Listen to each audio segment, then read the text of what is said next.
He was arrested as a suspect without even glancing at the ID that proved he was a judge. To them, he was just a black man on the sidewalk. But their world turned upside down when they discovered who they had detained. What happened next will shock even the most seasoned observers. But let's start from the beginning. The sun blazed down as I walked along Main Street. A slow, measured pace helped me deal with the ache in my knee. A busy day in court lay ahead, but I enjoyed walking, watching the city wake up. Adjusting my tie, I noticed a patrol car creeping along the sidewalk.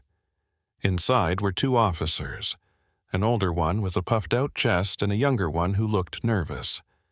Both were staring at me intently. The car suddenly stopped, cutting off my path. "Good morning, sir," said the older officer as he stepped out, a smug grin on his face. His badge read K. Pierce. "Good morning," I replied calmly. "Mind if I ask what you're doing in this area?" "Walking," I said, leaning on my cane. Pierce's grin widened as though I'd said something suspicious. "Where are you walking to?" "To court." "Court, huh?" He looked me over as if I'd just claimed I was headed to the moon. "And for what?" I gripped my cane more tightly. "I work there." "You work there, do you?" He shot a glance at the younger officer who was nervously shifting from foot to foot. "Got any ID on you?" I sighed, pulled out my wallet, and handed him my identification. Pierce barely glanced at it before shoving it back. "Let's make this simple. Hands where I can see them." "Why?" I asked, keeping my anger in check. Pierce stepped closer, his hand hovering near his holster.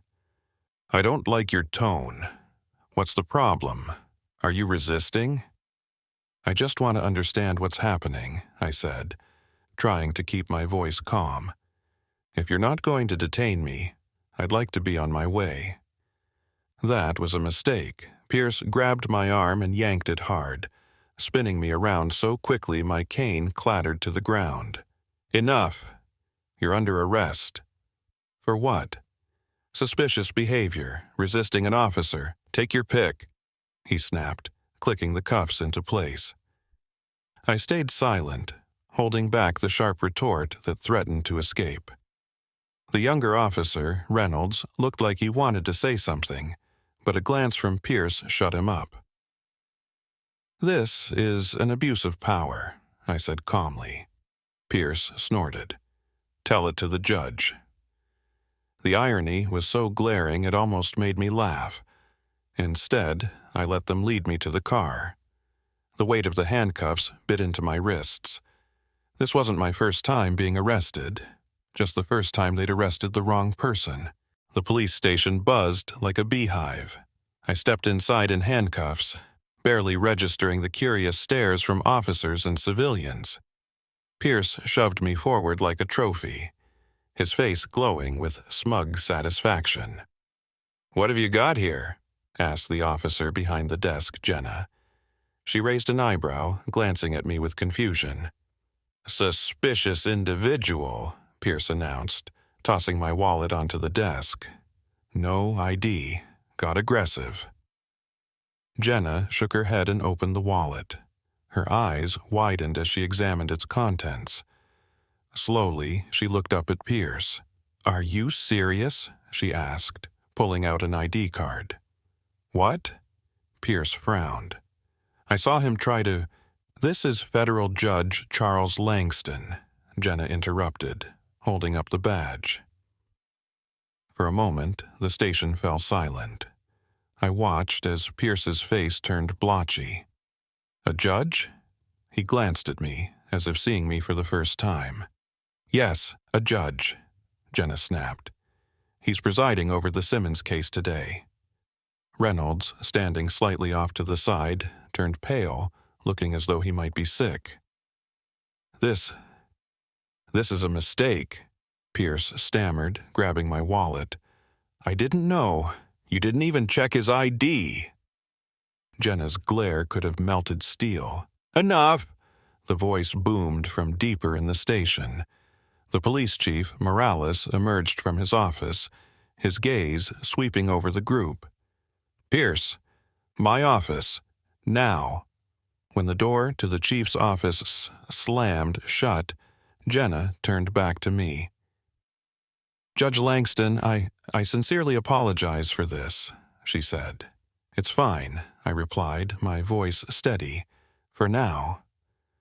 Through the glass door, I could see Morales shouting at Pierce, waving my ID in the air. Pierce started to defend himself, but quickly fell silent, the weight of his actions clearly dawning on him. Meanwhile, the news of my arrest spread through the station. Officers whispered among themselves, their expressions a mix of shock and unease. I sat calmly, watching the chaos unfold. A few minutes later, Morales stepped out of his office and gestured for me to follow him. "Judge, please come with me." We walked into a small meeting room. Morales exhaled heavily, his demeanor somber. "On behalf of this department, I deeply apologize for what happened. This is unacceptable." "I know," I said evenly, "but an apology isn't enough." His face tensed, but he nodded. "There will be an investigation." "Make sure there is," I said as I stood up, "because this isn't just about me." Morales stayed silent as I left the room. On my way to the exit, I felt the weight of the station's collective gaze. No one dared meet my eyes. As I stepped outside, a reporter managed to snap a photo. I could only wonder how quickly this story would spread. My secretary informed me that my courtroom was packed to capacity. The Simmons case, a high-profile trial involving a local developer and allegations of corruption, had drawn significant media attention. But I knew today wouldn't be about real estate. As I entered the courtroom, the murmurs died down. All eyes were on me, but I felt only a cold calculation. Officers Pierce and Reynolds sat in a corner, pale and visibly tense. Police Chief Morales stood in the hallway, his face an unreadable mask, watching the proceedings unfold. "All rise. Court is now in session," the bailiff announced, though his voice wavered as if afraid of offending me. "Be seated," I said, calmly, taking my place at the massive oak bench. I began the Simmons case as scheduled, questioning witnesses, reviewing evidence. It all proceeded like clockwork. But every time I glanced up, I saw Pierce squirming in his seat.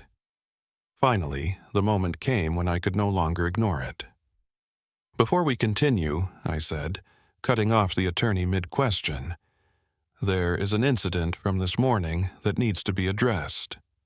A ripple of whispers spread through the courtroom. Journalists rustled their notepads, and cameras swiveled with a faint mechanical hum to focus on me. For those who are unaware, I leaned back in my chair, my voice calm but piercing. This morning, I was arrested. 2 police officers detained me without verifying my identification. They decided that a man of my skin color, walking down the street in a business suit, was suspicious. A wave of shock rolled through the room. Pierce turned crimson, his flush spreading to his hairline, while Reynolds looked as though he wished the floor would swallow him whole. "This is not just about me," I continued, raising a hand to quell the rising murmur. "This is about a system where bias operates so freely that it manifests in the most routine moments of life." My words were sharp and deliberate, cutting through the air like a blade. I didn't name names, but everyone in the room knew exactly whom I was referring to. When the session concluded, the courtroom was abuzz.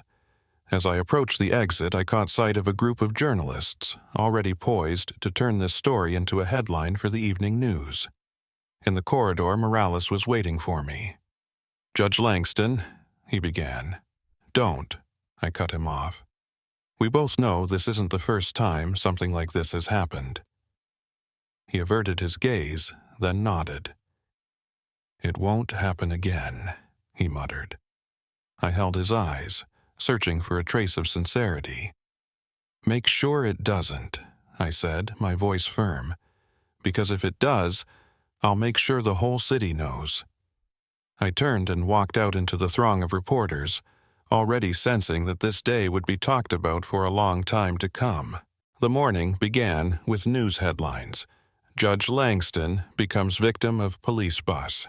My courtroom speech went viral, and public pressure led to an investigation into Officers Pierce and Reynolds. At work, the tension was evident. Some avoided me, while others seemed inspired. Midday, Officer Reynolds visited to apologize, admitting his silence made him complicit.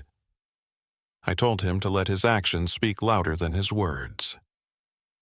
That evening, I addressed a packed community forum, emphasizing the need for systemic change.